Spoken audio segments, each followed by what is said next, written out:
Tu es prêt, Thierry? Oui, oui. C'est bon là? Ouais. Hein? En plus, regarde, j'ai fini mon café, comme ça, il n'y aura pas d'accident. C'est bon là, les gars, ou quoi? Ouais? Ah, C'est d'accord. super. Bon. Bonjour Thierry. Bonjour Michel. Bonjour tout le monde. Bonjour le public.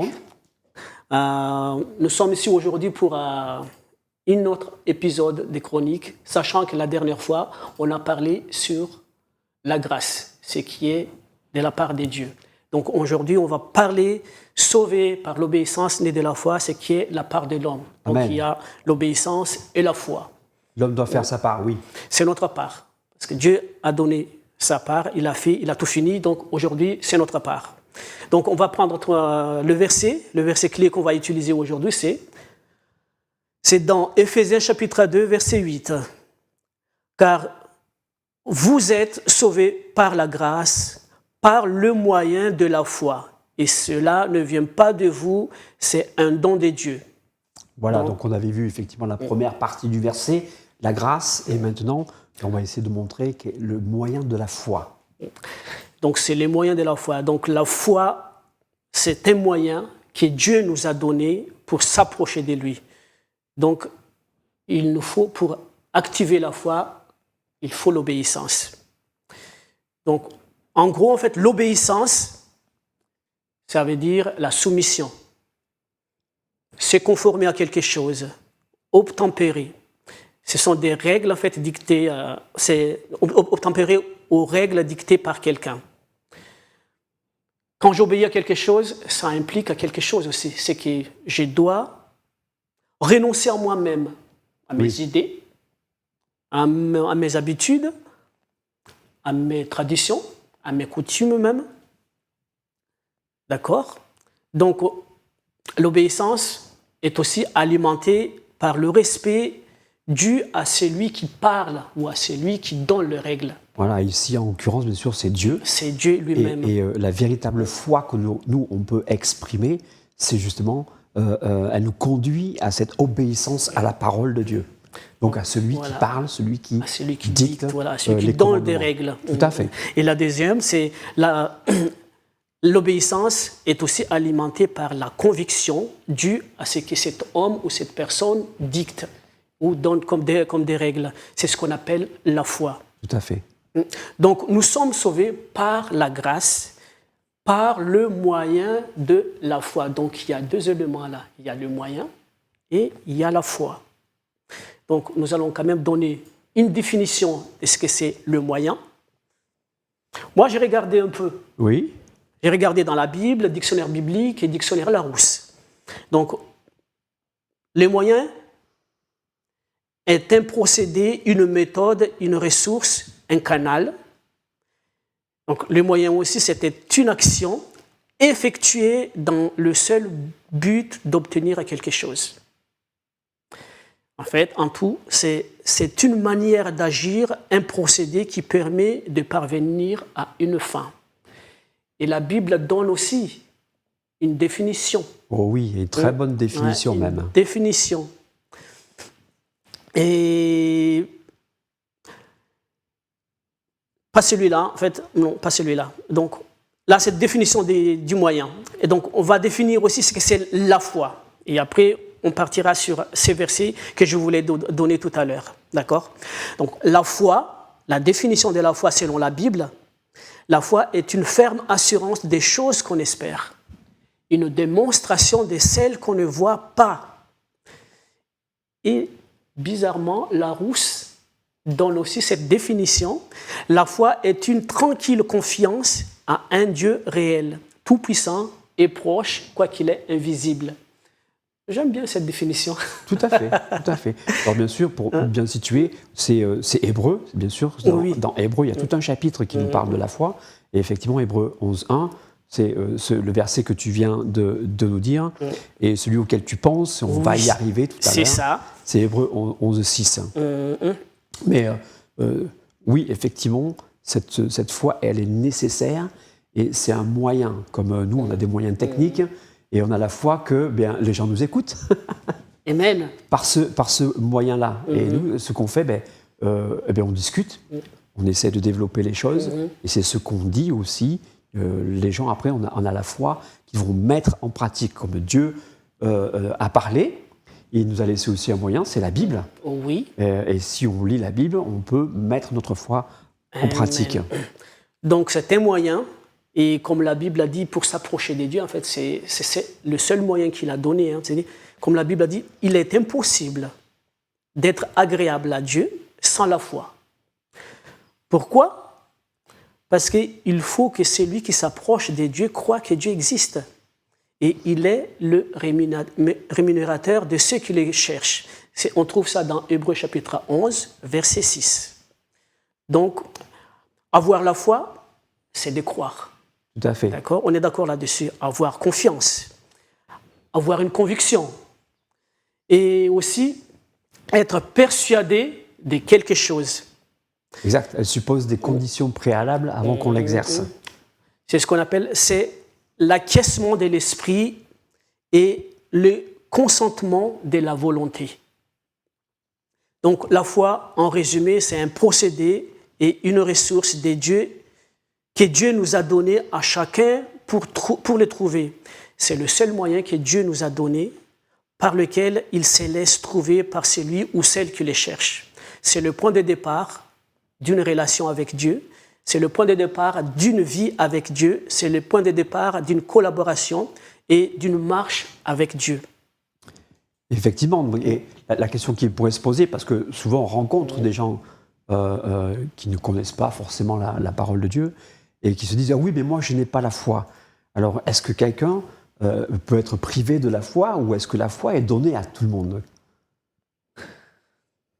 Thierry, merci pour cette question. Je t'en prie, parce que c'est une question, je pense que c'est légitime de poser ça. Bien sûr, il y a beaucoup de gens même qui se posent cette question. Hein. Nous, on a la foi, donc on connaît déjà. Mais quand on parle effectivement à d'autres personnes, ils vont dire « mais moi je n'ai pas la foi ». Des fois, c'est des réponses que l'on entend. Alors, pour répondre à cette question, moi je crois que tout le monde a la foi. Tout le monde a la foi. Qui qu'il soit grand ou petit, il a la foi. Et parce que nous croyons tous à quelque chose. Par exemple, quelque chose qu'on voit, quelque chose qu'on ressent, quelque chose qu'on a expérimenté dans notre vie. Mais c'est seulement la mesure de la foi qui change, qui est différente. Comme la Bible a dit dans Romains chapitre 12, verset 3. Je vais juste citer la dernière phrase. Hein. Dit, selon la mesure de la foi que Dieu a départie à chacun. Ça veut dire départir, c'est partager, d'accord, ou distribuer.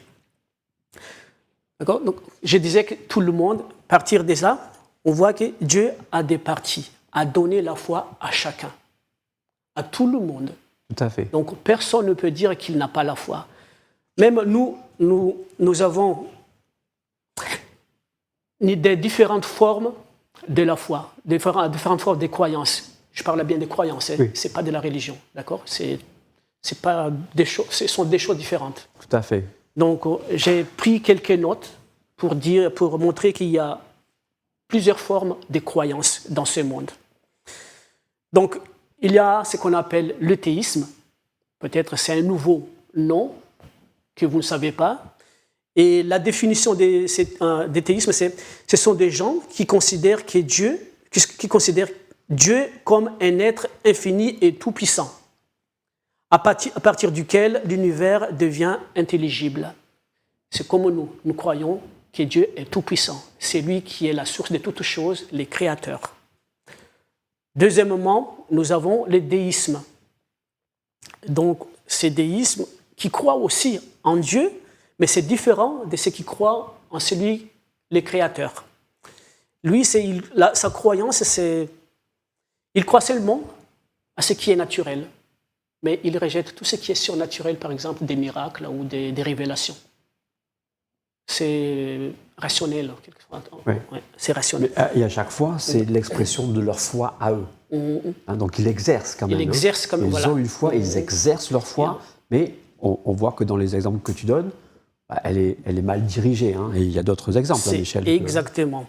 Et nous avons ici aussi l'athéisme. Alors, l'athéisme, c'est ce qu'on appelle les athées. Ils croient en beaucoup de choses, mais il nie l'existence de Dieu. Et pourtant, il croit à son existence, il croit au monde qui l'entoure, mais il rejette catégoriquement que Dieu existe. Et nous avons aussi le panthéisme. Et celui-là, il ne fait même pas différence entre Dieu et le monde. Pour lui, Dieu, c'est le monde. Et le monde, c'est Dieu. Il n'y a pas de différence pour lui. Il n'y a pas de différence. Mais pourtant, il croit. Oui. Parce qu'il croit que voilà. Encore une fois, c'est la foi. C'est une foi qu'il place. Et dans l'exemple du panthéisme, par exemple, ils ont la foi que tout peut être Dieu. Un arbre, il se manifeste dans un arbre, dans les plantes, dans les montagnes, dans l'air qu'on respire, dans les soleils, dans plein de choses, quoi, finalement. Et en 5e catégorie, nous avons l'agnosticisme. C'est ce qu'on appelle la gnose. Et cette catégorie-là, il n'arrive pas en fait à décider. Il ne peut pas croire que Dieu existe et en même temps, il ne peut pas croire que Dieu n'existe pas. Voilà, c'est pour ça que fondamentalement, ils disent, si on peut résumer leur pensée, c'est qu'on ne peut pas arriver à la connaissance de Dieu. C'est ça. Et nous, on sait qu'on peut y arriver. En tant qu'homme, on n'a pas en fait la capacité de toucher Dieu. Donc voilà, ce sont les catégories des hommes qui ont des croyances pour dire qu'ils ont quand même la croyance. D'accord ? La croyance, mais ils sont mal dirigés. Voilà. On a tous donc une part de foi. Dieu n'a pas mis quelqu'un de côté en lui disant, lui, je ne lui donne pas la foi. Mais bon, maintenant qu'on sait que tout le monde peut avoir la foi, qu'est-ce qu'il faut faire, Michel ? Une fois qu'on a la foi, oui, voilà, ça y est, j'ai la foi. Mais on en fait quoi ? Comment bien la diriger ? La foi que Dieu nous a donnée, déjà pour ces gens-là, il faut les aider à développer cette foi. Et principalement... Donc tu veux dire que c'est comme un muscle ? C'est un muscle, la foi est comme l'exercer. Un muscle. D'accord, il faut l'exercer. Et en même temps, il faut le placer au bon endroit. Ça veut dire à celui qui les a donnés, qui a donné cette foi à chacun. C'est lui, en fait, l'auteur, le consommateur ou le chef de cette foi-là. Donc, cette foi qu'il nous a donnée, il faut les diriger vers lui pour que cette foi devienne une foi vivante et active. Tout à fait.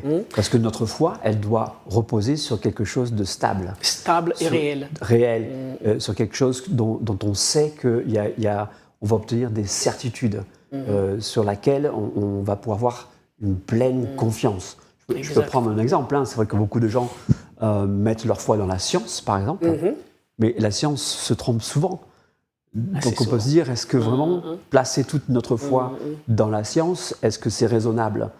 Non, si la science se trompe, on peut avoir foi dans la science, je ne dis pas, je ne l'exclus pas. Mais est-ce que c'est bien diriger notre foi si on ne la dirige que là ? Alors que si on la dirige sur Dieu, il ne change pas. Il est immuable. Il sait toutes choses. Donc on peut vraiment faire reposer notre foi sur Dieu. Et encore, pour reprendre ton exemple, ceux qui font la science, ils étudient des choses qui existent déjà. Donc pour savoir que cette chose existe, il y a forcément quelqu'un qui a créé cette chose-là. Exact. Exact. Donc ça nous amène à une autre question. Bon, maintenant qu'on sait qu'il faut bien rediriger sa foi et la mettre sur Dieu, il pourrait nous dire, mais quelle preuve on a de l'existence de Dieu ? Oui. Donc, on va répondre à cette question. Dieu existe. Moi, je suis convaincu. Moi aussi. Que nous croyons pas, que nous admettions ou pas, Dieu existe. C'est ce que nous demandait le verset que tu as cité tout à l'heure. Or, sans la foi, il est impossible de lui être agréable, parce qu'il faut que celui qui croit que Dieu existe. Il faut s'approcher. C'est déjà le premier pas de la foi qui nous est donné, c'est déjà croire que Dieu existe. Là, ils vont dire, oui, je veux bien croire, mais je veux des preuves. Donc, Dieu existe. Parce que si on considère seulement ce qui nous entoure, d'accord ? C'est magnifique. C'est magnifique. Mon existence, l'existence de tout ce qu'on voit. Quand on lève la tête au ciel, on voit plein de choses qui sont placées tout à leur place et qui fonctionnent parfaitement. Il n'y en a aucun qui se dérobe à cette règle-là. Moi, c'est mon exemple. Des fois, j'ai donné cet exemple une fois. Tu sais quoi ? Tu ne crois pas en Dieu. Je dis, OK, pas de problème. Mais comment peux-tu expliquer que ce soleil qui s'élève de l'est, qui se couche à l'ouest, et il fait le tour, la Terre fait le tour du soleil en 24 heures pour former un jour. Et tous les jours depuis la création, ça a été toujours comme ça. Ça n'a jamais changé. Donc forcément, il y a quelqu'un qui est au contrôle de cette chose. D'accord ?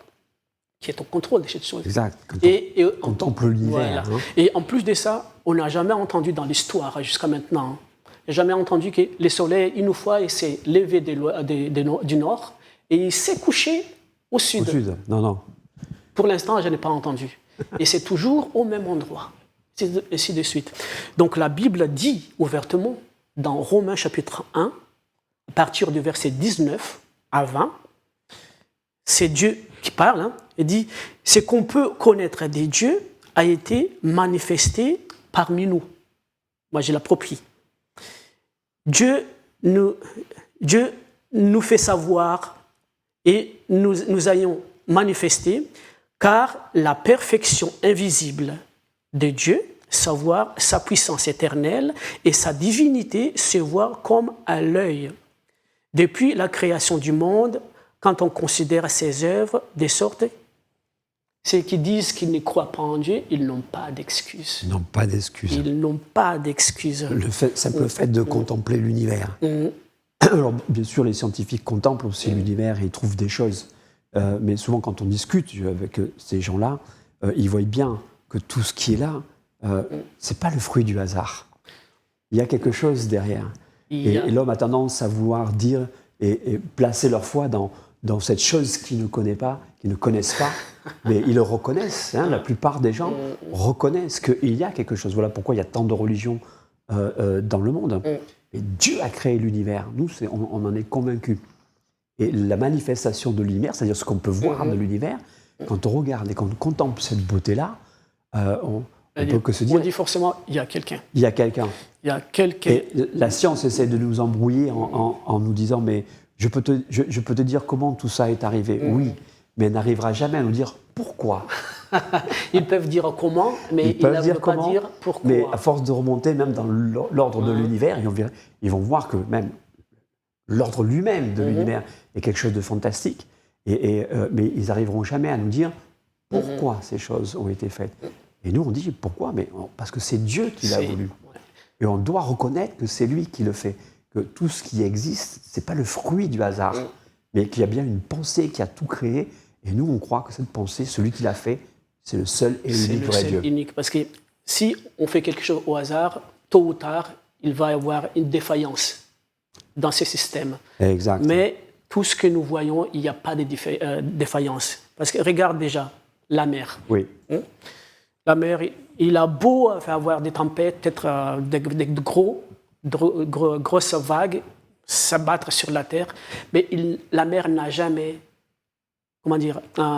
étendu son territoire.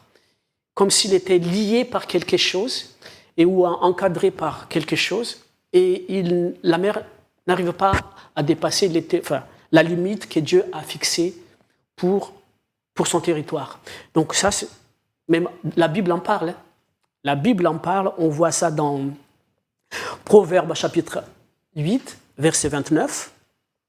Il dit, c'est Dieu qui dit, Dieu a imposé son décret à la mer, afin que les eaux n'en passent point le bord. Et il décrétait le fondement aussi de la terre. Quand il dit, toi, tes limites est là. Elles sont là. Donc tu ne pourras pas aller au-delà, donc la mer, même la mer obéit. Tout à fait. Donc l'homme a une part, a une responsabilité, c'est de mettre sa foi en pratique. Hein, ça, c'est la part de l'homme. Et il y a une chose qui est fondamentale, donc, qu'on voit. Hein, on le voit dans l'univers, on le voit dans ce que tu as décrit, et ce que tu veux souligner, je le sens déjà, c'est que la foi demande une obéissance.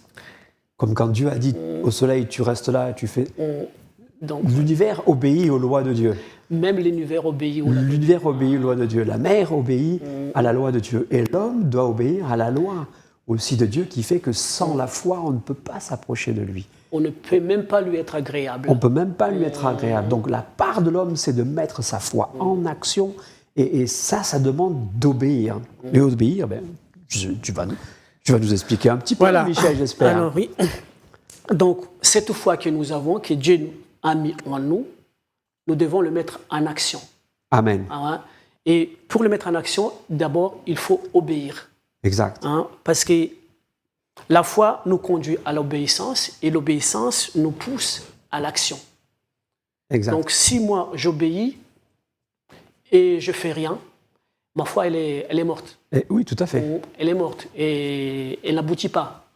Donc le fait que moi j'obéis, donc j'agis et du coup ma foi elle devient vivante. Exact. Et ce qui est merveilleux, c'est que on fait tous des actes de foi tous les jours. Mais quand on parle de Dieu, du coup, on coince un peu. Mais pourtant, si je rentre tard le soir chez moi et qu'il n'y a pas l'électricité, il n'y a pas la lumière, mais je sais que l'électricité existe.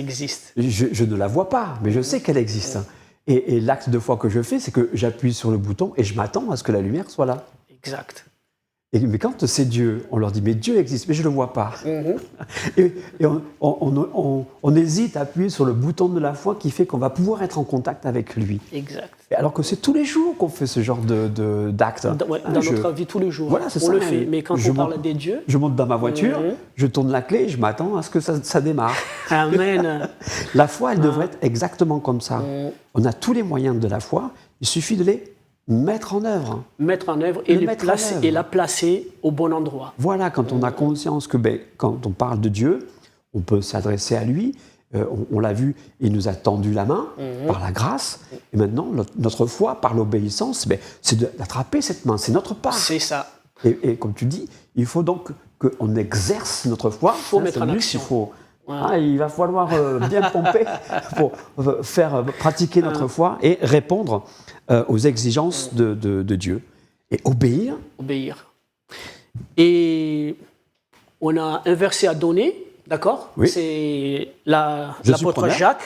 C'est dans Jacques chapitre 1, verset 22. Il nous encourage à mettre à notre foi ou en action la parole qu'on entend. Et dit, ne vous contentez, mettez en pratique ou en exécution la parole. Ça veut dire la parole des dieux. Et ne vous contentez pas de l'écouter en vous séduisant vous-même par de faux raisonnements. Il dit, mettez en pratique. Parce qu'aujourd'hui, vous entendez la parole. Vous entendez la parole aujourd'hui, donc mettez en pratique, parce que vous avez la foi. Mais cette foi-là, il faut obéir et mettre en pratique pour que cette foi devienne vivante et aussi agissante. Exact. Exact. Quand on a ce fruit de la conviction qui vient par la foi, on accepte du coup les commandements que Dieu nous a donnés, on y adhère même, et si on y adhère, on devient donc participant. Et tout à fait. Participant, ça veut dire qu'on met en pratique. On le met en pratique. Voilà, c'est pas tout d'avoir juste la foi, de lire la parole de Dieu, mais si on ne la met pas en pratique, où est notre foi finalement ? Et Dieu nous exige de mettre cette foi en action et d'obéir. Parce que nous avons beaucoup d'exemples dans la Bible. On va juste prendre l'exemple d'Adam. Tout le monde a entendu parler d'Adam. D'accord ? Tout le monde. Donc c'est le premier homme que Dieu a créé. Quand Dieu a créé Adam, il l'a mis dans le jardin d'Éden. Il lui a dit, tout ça, c'est pour toi. Mais par contre, il dit, l'arbre des vies, des connaissances et des vies, tu n'en touches pas, pour l'instant. Tu n'en touches pas. Donc, il avait tout pour vivre et pour être heureux. Oui. Hein? Il avait tout pour être heureux. Il avait tout. Et Dieu dit, le jour où tu en touches, où tu en manges, c'est pas toucher, c'est à manger. Le jour où tu en manges, tu mourras. Et malheureusement, notre père Adam, il était trop curieux donc, de savoir qu'est-ce que c'était l'arbre. Donc, il en a mangé. La conséquence, qu'est-ce qui s'est passé ? Il est mort. Et là, c'est une chose remarquable. Si on regarde déjà l'année, combien Quel âge avait-il avant de mourir? C'est très... Il a vécu quand même, voilà, il a quand même vécu 930 ans. Hein. Parce qu'il avait accès à l'arbre de vie. À l'arbre de vie. Tant qu'il obéissait, il aurait pu vivre éternellement. Et si il avait continué à obéir, on serait peut-être nous aussi dans le jardin. Aussi. Mais la désobéissance a une conséquence. Et là, ça a été la perte de la relation avec Dieu. L'obéissance, c'est une exigence de Dieu pour notre salut. C'est ça que ça veut dire. Voilà, c'est ça. C'est là qu'on veut en venir. Pour notre salut, c'est l'exigence, parce que c'est là que nous avons notre salut et la grâce et la rédemption auprès des dieux. Tout à fait. Et dans l'exemple d'Adam, donc, le peu de choses qu'il lui demandait, c'est d'avoir la foi dans la seule chose que Dieu lui dit, ne crois en ma parole, pas. Voilà, crois en ma parole et obéis. Je te donne tout, mais ça, n'en mange pas. N'en mange pas. Voilà. Mais malheureusement, il n'a pas mis la confiance et sa foi en Dieu, et il a été trompé. Et nous avons un exemple sur l'homme qui a désobéi, et maintenant on va présenter l'homme qui a obéi à la parole de Dieu. Donc nous avons ici Noé, donc tout le monde aussi, je pense que tout le monde a déjà entendu parler de l'histoire de Noé. Donc Noé, c'est un homme juste devant Dieu, et Dieu lui dit, fais-toi une arche, parce que je vais envoyer le déluge. Alors que la chose n'était même pas encore visible, mais par l'obéissance, la crainte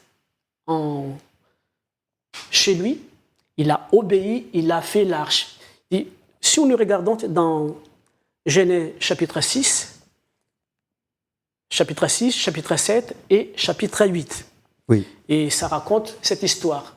Et nous voyons que Dieu donne des détails. Il dit, tu fais une arche, tu fais un étage, il dit, tu l'enduis de bitume à l'intérieur et à l'extérieur. Tout ça sont des détails très importants pour être sauvé.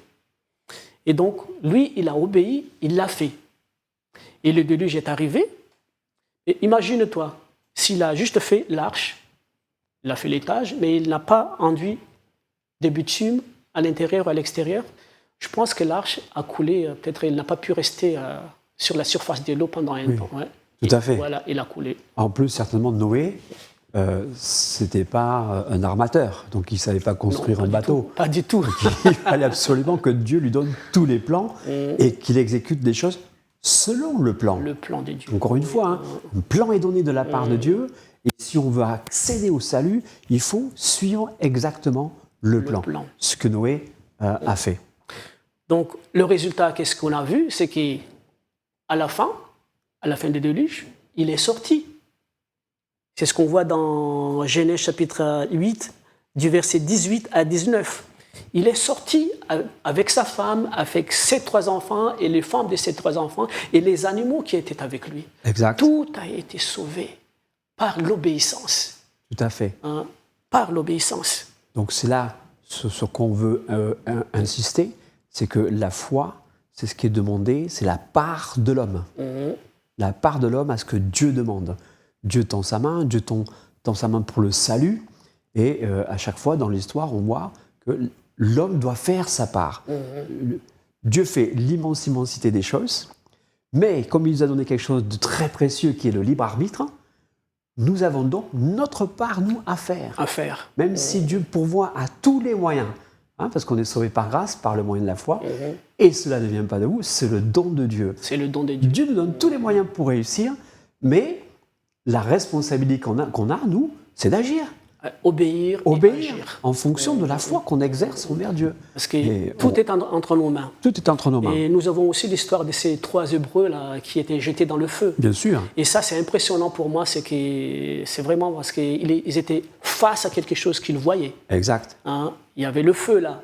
Donc le décret, c'est Nebuchadnezzar, après avoir reçu l'interprétation de son rêve, donc il a érigé la statue et qu'il incite le peuple, tout le peuple de son royaume, à se prosterner devant ces statues.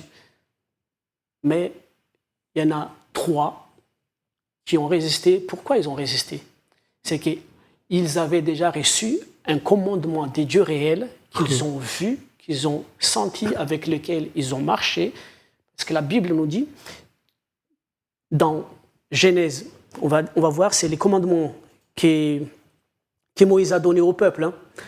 C'est dans Genèse, Exode chapitre 20. Le commandement de Dieu, c'est comme ça.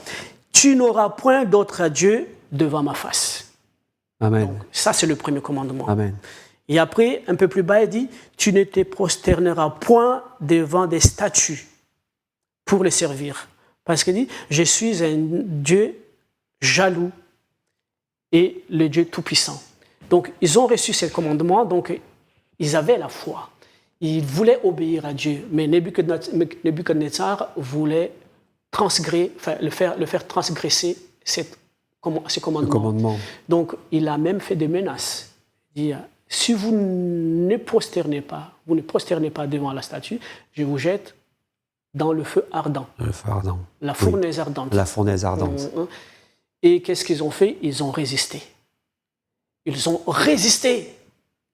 T'imagines? Leur foi, c'est que ne sachant pas ce que serait vraiment la réponse de Dieu. Oui. Mais leur foi, c'était, moi, je ne vais pas obéir à ce que tu demandes. Et si mon Dieu veut me délivrer, je sais qu'il a la puissance de le faire. Le pouvoir de le faire. Donc, ils ont placé leur foi en Dieu. Voilà. Et Dieu a répondu à cette foi parce qu'ils ont obéi au commandement qui était donné dès le départ. Voilà. Encore une fois, il faut placer cette foi sur la bonne personne. Tout à fait. Ils ont pas placé leur foi sur le commandement du roi, sachant que le roi, il avait aussi le pouvoir. Mais ils savent qu'il y avait quelqu'un d'autre qui est au-dessus du roi, qui a plus de pouvoir que le roi lui-même. Donc, eux aussi, ils disent, même Dieu, notre Dieu, peut nous délivrer de tes mains, ô roi. Au roi. Et qu'est-ce qui s'est passé? Respectueux de la personne. Mais c'est leur obéissance, on le voit encore, leur obéissance, et ils ont mis en pratique la foi qu'ils avaient en Dieu. Ils ont préféré obéir au commandement de Dieu plutôt qu'à un commandement d'homme. Voilà pourquoi, même de nos jours, nous aussi, nous obéissons et nous ne nous prosternons pas devant des statues. Non, ça ne se fait pas. Ça se fait pas. Parce que là, ils voyaient quand même la fournaise ardente qui était là. Oui. Donc là, c'est un grand choix qu'ils devaient faire. Ne sachant pas que peut-être ils vont vivre ou pas, ou obéir, rester fidèles au commandement de Dieu. Donc au final, ils sont restés fidèles. Et du coup, le roi a ordonné qu'ils soient liés et jetés dans la fournaise ardente. Et la fournaise ardente était tellement chaude, même les soldats qui les jetaient, ils ont pris feu. Ils ont pris feu. Voilà, parce qu'il avait fait même 7 fois plus fort. 7 fois plus chaud. 7 fois plus fort. Et ces 3 Hébreux, quand ils sont tombés, qu'est-ce qui s'est passé? Et là, le roi voyait qu'il y avait un quatrième. Un quatrième homme au milieu du feu. Au milieu du feu. Dieu répond à la foi. Amen. Dieu répond à la foi. Lorsque l'homme fait sa part, Dieu répond. Dieu répond à la foi. Dieu répond à la foi. Il était là parce qu'ils ont obéi, ils sont restés fidèles. Ils ont accepté de mourir pour leur Dieu, mais Dieu leur a accordé la vie. Oui. Il était là. Il était là. Il les a sauvés. Tout à fait. Donc ça, c'est un exemple, c'est un encouragement pour nous, même pour ceux qui ne croient pas en Dieu. Ça existe, c'est réel. Et la Bible nous parle, dans Hébreux 11, il y a d'autres héros de la foi, oui, comme cela. Mais c'est vrai que ça nous paraît peut-être un peu éloigné, mais des exemples qui sont peut-être plus vivants, qui sont dans le Nouveau Testament, parce qu'on veut aussi mettre des exemples du Nouveau Testament de gens qui ont mis leur foi en pratique. Je pense, et on connaît bien, c'est l'aveugle Bartimée. Oui. Il ne voyait pas. C'est lui qui était aveugle. Mais il avait entendu parler de Jésus. Et il a entendu que la foule passait et que c'était Jésus qui passait là. Et quelle a été sa foi? C'est de se lever et de crier envers lui, même s'il ne voyait pas. Et ça nous parle. Il y a des gens qui ne voient pas Dieu. Mais on peut leur dire, vous pouvez toujours crier dans votre condition. Vous ne voyez pas Dieu, mais on peut toujours aujourd'hui crier « Fils de David, fils de David !» par le Seigneur Jésus. Et là, qu'a fait Dieu? lorsqu'il a entendu que quelqu'un avait foi en lui, il s'est arrêté et il a dit aux gens, non, n'empêchez pas de venir. Et il a fait venir l'aveugle Bartimée, il dit, que veux-tu que je te fasse ? Et il a guéri. Exact. On a un autre exemple, je pense aussi à la femme qui avait la perte de sang. La femme qui avait la perte de sang, elle avait certainement, elle aussi, entendu la renommée de Jésus.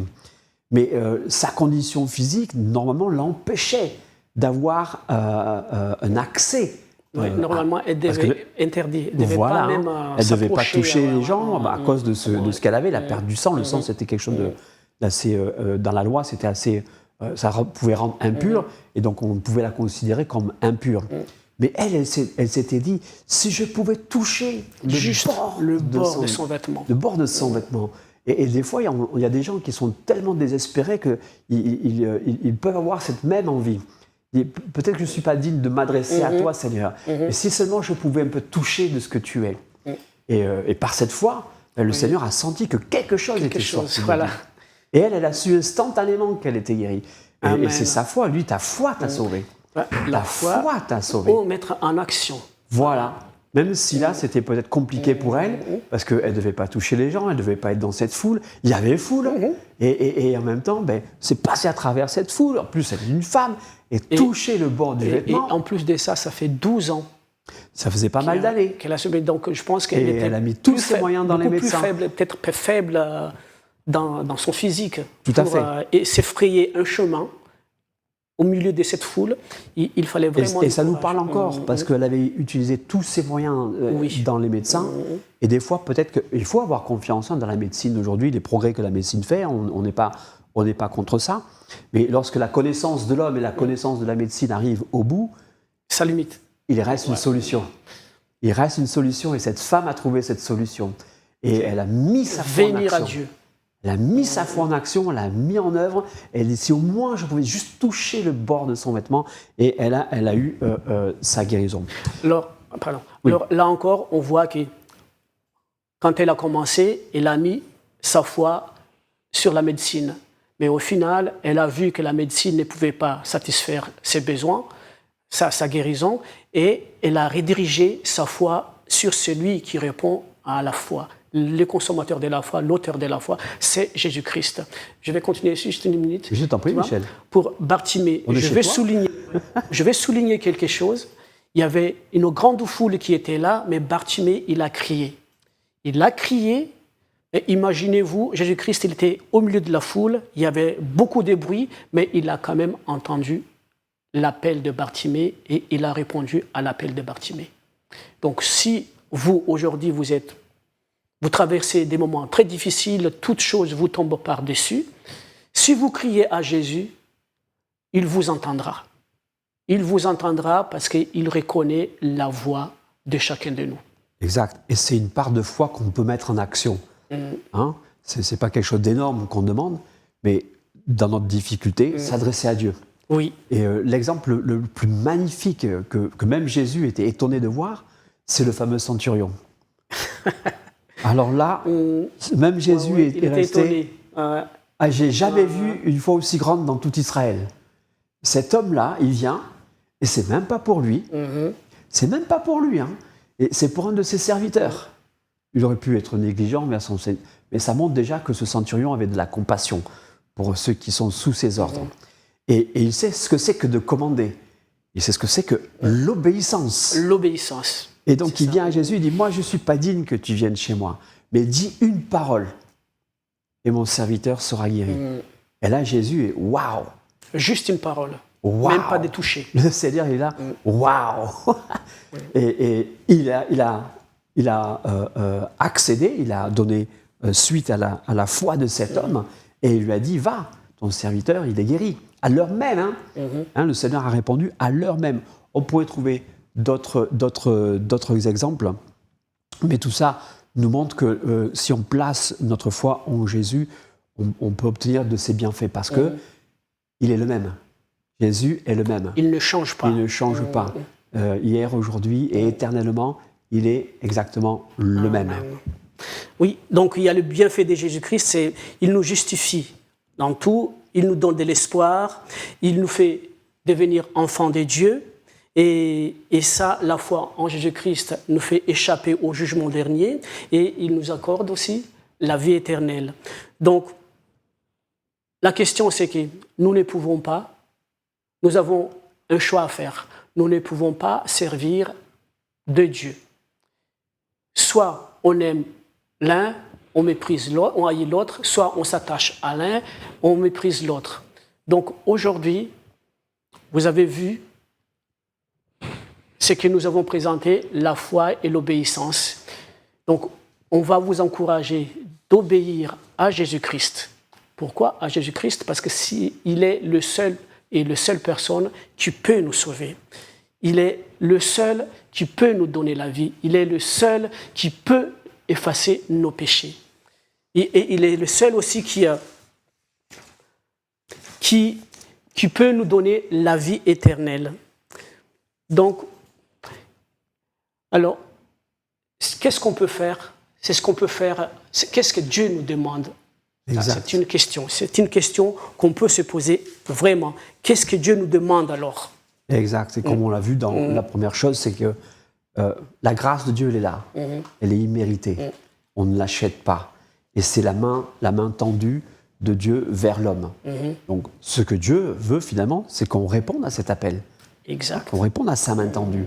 Et qu'est-ce qu'on doit faire? Mais attraper cette main. Attraper, c'est la main tendue, c'est la grâce.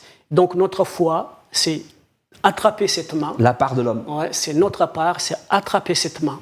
Et la Bible nous dit, juste pour finir, c'est dans Deutéronome 10, verset 12, c'est dit, maintenant donc, ô Israël, il parle d'ô Israël, mais ça nous concerne aussi, que demande l'Éternel ton Dieu de toi, sinon que tu craignes l'Éternel ton Dieu, que tu marches dans toutes ses voies, que tu l'aimes et que tu le serves, l'Éternel ton Dieu, de tout ton cœur et de toute ton âme, en observant les commandements de l'Éternel et ses statuts. Voilà, c'est ce que Dieu nous demande. Donc là, nous avons la vie et la bénédiction, la mort et la malédiction. Donc c'est qu'est-ce que tu vas choisir? Donc moi, je t'encourage, hein, Thierry, Amen. Je t'encourage de choisir la vie et la bénédiction. D'accord? Donc, il n'y a que deux chemins qui ont été placés devant nous. Hein. La vie et la mort, comme c'est écrit dans Deutéronome 30 et au verset 19, du moins une partie du verset. J'ai mis devant toi la vie et la mort, la bénédiction et la malédiction. Et le bon conseil de Dieu, c'est choisis donc la vie, afin que tu vives, toi et ta postérité. Amen. Dieu veut nous sauver. Ça, on l'a vu, on parle du salut, on va explorer encore le salut. Dieu veut nous sauver. Et c'est une grâce. Hein. C'est lui qui a payé tout le prix pour notre salut. C'est une grâce. C'est ce qu'on a vu. Voilà, et la grâce, c'est cette main qui tend vers nous. Et nous, bien, c'est la foi qu'il nous a donnée. Il faut la mettre en action. Il nous a donné le moyen. Le moyen, il nous l'a donné. C'est la foi. Hein, c'est le don que Dieu nous donne. Il faut le mettre en action maintenant.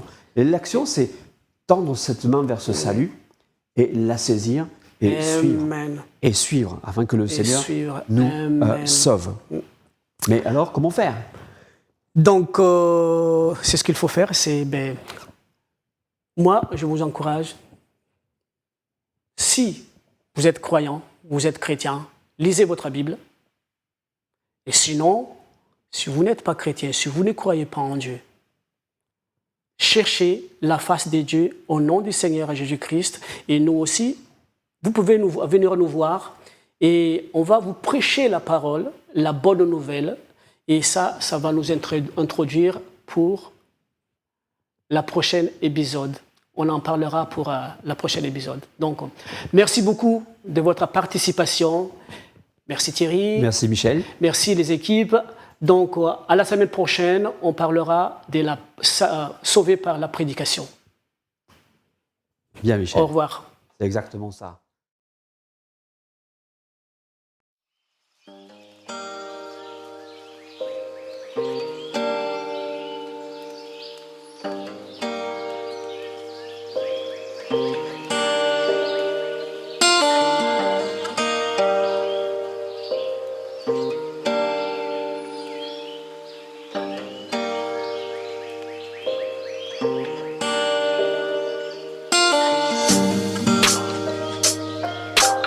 Amen.